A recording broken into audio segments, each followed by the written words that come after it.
नमस्कार अनि ट्राइफर्लमा हार्दिक स्वागत छ। गोरखापत्रको ज्ञानसागर पृष्ठ अन्तर्गत विक्रम सम्वत 2077 साल चैत्र 18 गते बुधबार तदनुसार 2021 मार्च 31 वेनेसडेको दिनमा प्रकाशित भएका वस्तुगत प्रश्नोत्तरहरू यस प्रकार रहेका छन्। 1. अन्तर्राष्ट्रिय व्यापारलाई सरलीकृत गर्न भन्सार प्रक्रियासँग सम्बन्धित सबै निकायलाई आबद्ध गराउने गरी नेपाल राष्ट्रिय एकद्वार प्रणाली कहिलेदेखि सुरु गरिएको हो?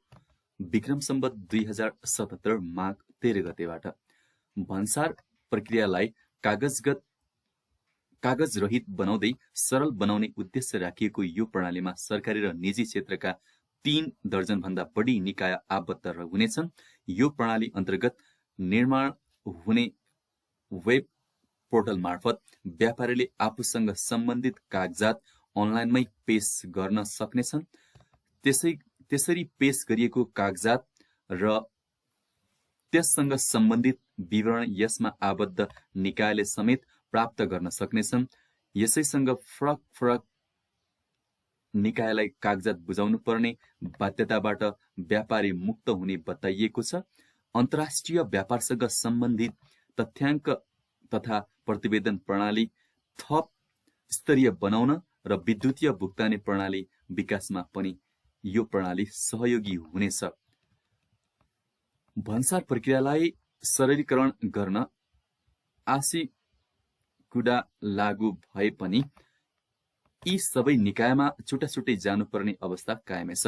कागज बोकेर यी सबै निकायमा पुग्नुपर्ने बाध्यतालाई हटाएर डिजिटल प्रणालीबाट सबै काम सम्पन्न गर्ने गरी नेपाल राष्ट्रिय एकद्वार प्रणालीद्वारा लागू गर्न लागि हो।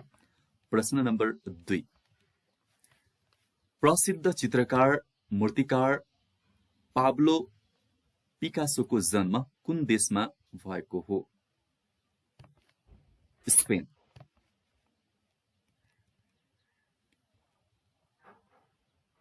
गुर्निका यिनको प्रख्यात चित्रकला हो। यिनले कलामा घनवादको सुरुवात गरेका। प्रश्न number 3। Excellence in employee experience award प्राप्त गर्ने नेपालको वाणिज्य बैंक कुन हो? नेपाल नबिल बैंक। मानव संसाधनमा परामर्श गर्ने कम्पनी ग्रोथ सेलरद्वारा HR मिट अन्तर्गत पहिलो पटक समावेश गरिएको अवार्ड नबिल बैंकले प्राप्त गरेको। वर्ल्डिङ कल्चर सेवा सुविधा र उत्प्रेरणाका हिसाबले उत्कृष्ट भएका कारण अवार्ड प्रदान गरिएको कम्पनीले जनाएको। प्रश्न नम्बर 4। मिथिला नाट्यकला परिषदद्वारा दिइँदै आएको महामूर्खको उपाधि यस वर्ष 2077 कसलाई प्रदान गरियो? चर्चित हास्य कलाकार मदन कृष्ण श्रेष्ठ र हरिवंश आचार्य। प्रसिद्ध परिषदद्वारा प्रत्येक वर्ष होली पर्वको पूर्व सन्ध्यामा महामूर्ख सम्मेलन गरी समाजका विभिन्न क्षेत्रमा प्रतिष्ठा कमाएकालाई सम्मान स्वरूप महामूर्ख सहितका उपाधि प्रदान गरिँदै आएको। प्रश्न नम्बर 5। एउटै प्राणीमा भाले र पोथी दुवै अङ्ग हुने जीव कुन हो? गडेउला। प्रश्न नम्बर 6। अर्बुद रोगको उपचारमा प्रयोग हुने विधि किमोथेरापी रेडियम थेरापी हो भने कुष्ठरोगको उपचारमा प्रयोग हुने विधि कुन हो? मल्टिड्रग थेरापी। प्रश्न नम्बर 7। संगीत शास्त्रको मूल कुन वेदलाई मानिन्छ? सामवेद। सामवेदमा 1824 मन्त्र रहेका। सबै वेदको प्रमुख अंश यसमा रहेको। यसमा 3 शाखा र 75 ऋचा रहेका। यस वेदमा अग्नि र इन्द्र देवतालाई प्रधानता दिइएको। प्रश्न नम्बर 18 भारतीय अन्तरिक्ष प्रक्षेपणले एकैपटक कतिवटा उपग्रह प्रक्षेपण गरी कीर्तिमान कायम गर्यो? 104 वटा। आईएसले भारत लगायत America, Israel, Netherlands, Switzerland, Kazakhstan र युएई गरी 104 उपग्रह प्रक्षेपण गरेको। सन् 2017 फेब्रुअरी 15 मा ती उपग्रह प्रक्षेपण गरिएको। यस अघि सन् 2014 मा रुसले एकैपटक 37 भूउपग्रह प्रक्षेपण गरेको। प्रश्न नम्बर 9 सत्यनिरूपण तथा मेलमिलाप आयोगको गठन कहिले गरिएको हो? विक्रम सम्वत 2071 साल माघ 27 गते। बेपत्ता छानबिन आयोगको गठन पनि 2071 माघ 27 मा नै गरिएको। प्रश्न नम्बर 10 मकै पर्व विक्रम सम्वत 2077 विक्रम सम्वत 1977 को पोल खोल्ने व्यक्ति महारामहरि अधिकारी र भोजराज जोशी हुनुहुन्छ भने लाइब्रेरी पर्व विक्रम सम्वत 1987 को पोल खोल्ने व्यक्ति को हुनुहुन्छ? रामचन्द्र अधिकारी। अन्य घटनामा पोल खोल्ने व्यक्ति भण्डारखाल पर्व विक्रम सम्वत 1903 कार्तिक 12 गते विजयराज पण्डित। 38 सालको पर्व विक्रम सम्वत 1938 उत्तरध्वज खवास। प्रचण्ड गोर्खा पर्व विक्रम सम्वत 1988 लक्ष्मण राज। प्रजा परिषद काण्ड विक्रम सम्वत 1993 रामजी जोशी र मुरलीधर पण्डित रहेका छन्। प्रश्न नम्बर 11 यारी भन्ज्याङ हुम्ला जिल्लामा पर्छ भने नाम्जा भन्ज्याङ कहाँ पर्छ? मुगु जिल्लामा। प्रश्न नम्बर 12 औँसीदेखि पूर्णिमासम्मको समयावधिलाई के भनिन्छ? शुक्ल पक्ष। पूर्णिमादेखि औँसीसम्मको समयावधिलाई कृष्ण पक्ष भनिन्छ। शुक्ल पक्षमा चन्द्रमाको उज्यालो भाग क्रमशः बढ्दै जान्छ भने कृष्ण पक्षमा चन्द्रमाको उज्यालो भाग क्रमशः घट्दै जान्छ।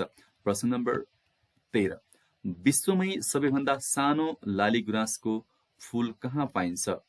मुगु जिल्ला स्थित रारा ताल आसपासमा पाइन्छ। प्रश्न नम्बर 14 नेपालका प्रथम ग्रेजुएट सिभिल इन्जिनियर को हुनुहुन्छ? दिल्लीजङ थापा। हेटौडा काठमाडौँ।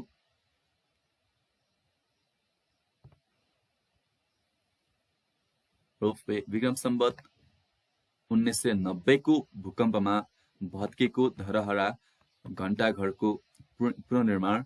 दिल्ली बजार चारखाल अड्डा, जनकपुर जयनगर रेलवे। भूकम्पमा भत्केको शीतल निवासको पुनर्निर्माण लगायतका भवन मार्ग आदिको निर्माण डिजाइनमा यिनको भूमिका रहेको। यिनैको नामबाट काठमाडौँ स्थित दिल्ली बजारको नामाकरण गरिएको। विश्व कविता दिवस कहिले मनाइन्छ? मार्च 21 मा। प्रश्न नम्बर 16 ला मिजरेबल नामक बृहत उपन्यासका लेखक को हुनुहुन्छ? फ्रेन्च साहित्यकार भिक्टर ह्युगो। प्रश्न नम्बर 17 मेलम्ची खानेपानी आयोजनाको पानी काठमाडौँ उपत्यकामा वितरण सुरुवात कहिले गरियो? विक्रम सम्वत 2077 चैत्र 15 गते। प्रश्न नम्बर 17 अन्तर्गत अन्य जानकारी 22 वर्ष लगाएर बनाइएको मेलम्ची खानेपानी आयोजनाको पानी काठमाडौँ उपत्यकामा पहिलो पटक वितरण सुरु गरिएको। सुन्दरी जलबाट आएको प्रशोधित पानी पिउन योग्य बनाएर महाकाल स्थित पोखरी वितरण केन्द्रबाट चाबहिल 32 फुतली कालोफुल सिफल एयरपोर्ट लगायतका क्षेत्रमा वितरण गरिएको। काठमाडौँ उपत्यकाका खानेपानी लिमिटेड क्युकेलले मेलम्सीको पानी 4 चरणमा वितरण गर्ने योजना बनाएको, मेलम्सीबाट प्राप्त 17 करोड लिटर पानी र काठमाडौँ उपत्यकाको भूमिगत पानी 8 करोड लिटर गरी जम्मा दैनिक 25 करोड लिटर पानी क्युकेएलले वितरण गर्नेछ। काठमाडौँ उपत्यकामा हाल दैनिक 43 करोड लिटर पानीको माग छ। दोस्रो परियोजना अन्तर्गत याङ्ग्री र लोड्के खोलाको पानी पनि सोही सुरुङबाट ल्याएपछि दैनिक 51 करोड लिटर पानी उपत्यकामा आउनेछ। मेलम्सीको पानी वितरण सुरु भएपछि भूमिगत पानीको प्रयोग नगरिने क्युकेएलले जनाएको छ। प्रश्न नम्बर 18, इलियड र ओडिसी नामका दुई प्रसिद्ध महाकाव्यका सर्जक को हुनुहुन्छ? होमर ग्रीक सभ्यताका महान कवि र इतिहासवेत्ता। प्रश्न नम्बर 19, नेपालमा जातीय भेदभाव तथा छुवाछुत उन्मूलन राष्ट्रिय दिवस कहिले मनाइन्छ? जेठ 21 गते। प्रश्न नम्बर 20, शान्ति र समृद्धिका लागि गहन एकता कतियौं सार्क शिखर सम्मेलनको नारा हो? 18। प्रश्न नम्बर 21, सिस्टर रोबर्ट के हो? कोभिड-19 लगायत रोगबाट संक्रमित विशेष गरी आइसोलेसनमा रहेका बिरामीको सहयोग एवं स्वास्थ्यकर्मीलाई ती बिरामीबाट सुरक्षित राख्न सहयोग पुर्याउने रोबोट। बागमती प्रदेशको सक्रियतामा नेपाल इन्जिनियर्स एसोसिएसनद्वारा यसको निर्माण गरिएको। यस रोबोटको सहयोगबाट बिरामीलाई आवश्यक पर्ने औषधि, खाना, पानी लगायतका सामग्री रिमोट कन्ट्रोलको सहायताले बिरामीसम्म पुर्याउन सकिने। प्रश्न नम्बर 22, राष्ट्रिय आयोजना बैंकको शुभारम्भ कहिले भएको हो? विक्रम सम्वत 2076 माघ 26 गते। विश्व क्षयरोग दिवस कहिले मनाइन्छ? मार्च 24। सन् 2021 मा यो दिवसको नारा संकेत समयको क्षयरोग अन्त्यको रहेको। प्रश्न नम्बर 24, नेपाली कांग्रेसका नेता तथा पूर्व मन्त्री नवीन्द्र राज जोशीको निधन कहिले भएको हो? विक्रम सम्वत 2077 चैत्र 13 गते। प्रश्न नम्बर 25, कुनै वस्तुमा भएको पदार्थको परिणामलाई के भनिन्छ? पिण्ड। वस्तुको पिण्ड भौतिक तराजुले नापिन्छ। अन्तर्राष्ट्रिय नापतोल विभागमा राखिएको प्लाटिनम इरिडियम धातुबाट बनेको ढकको पिण्डलाई 1 किलोग्राम मानिन्छ। प्रश्न नम्बर 26, राष्ट्रिय मानवाधिकार आयोगलाई कहिलेदेखि संवैधानिक अंगका रूपमा व्यवस्था गरिएको हो? विक्रम सम्वत 2063 साल माघ 1 गते। नेपालको अन्तरिम संविधान 2063 सँगै। प्रश्न नम्बर 27, प्रसिद्ध वल्को पर्व नेपालको कुन ठाउँमा प्रचलित छ? सुदूरपश्चिम। प्रश्न नम्बर 28, नारायणहिटी दरबार संग्रहालयमा श्रीपेशको अवलोकन सर्वसाधारणका लागि कहिलेदेखि खुला गरिएको हो? विक्रम सम्वत 2075 कार्तिक 4 गते। विक्रम सम्वत 2075 असोज 29 गते प्रधानमन्त्री केपी शर्मा ओलीले अवलोकन गरेसँगै नयाँ व्यवस्था अन्तर्गत कार्तिक 4 गतेबाट श्रीपेश सर्वसाधारणका लागि अवलोकन खुला गरिएको हो। प्रश्न नम्बर 29, नेपालमा मात्र पाइने चरा कुन हो? काँडे भ्याकुर। सबै चराको नक्कल गर्न सक्ने चरा। र प्रश्न नम्बर 30, नेटुवा जातिको बसोबास कहाँ रहेको छ? कपिलवस्तुको शुद्धोधनमा। विक्रम सम्वत 2068 को राष्ट्रिय जनगणना अनुसार कपिलवस्तुमा 300 को हाराहारीमा नेटुवा जातिको बसोबास रहेको। यो जातिका मानिसले आफूलाई अल्पसंख्यक जातिको सूचीमा राख्न सरकारसँग माग गर्दै आएका। र यसका प्रस्तुतकर्ता टंक केसीज्यूलाई विशेष धन्यवादसँगै विशेष धन्यवाद गोरखापत्र परिवारलाई। र यसै गरी हाम्रो च्यानलमा जोड्दै गर्नुहोला। शिक्षक सेवा, लोक सेवा र बैंकिङको तयारी गरिरहनु भएका सम्पूर्ण महानुभावहरूलाई सहयोग पुग्यो होला भन्ने विश्वासको साथमा छुट्टिन्छौँ। धन्यवाद।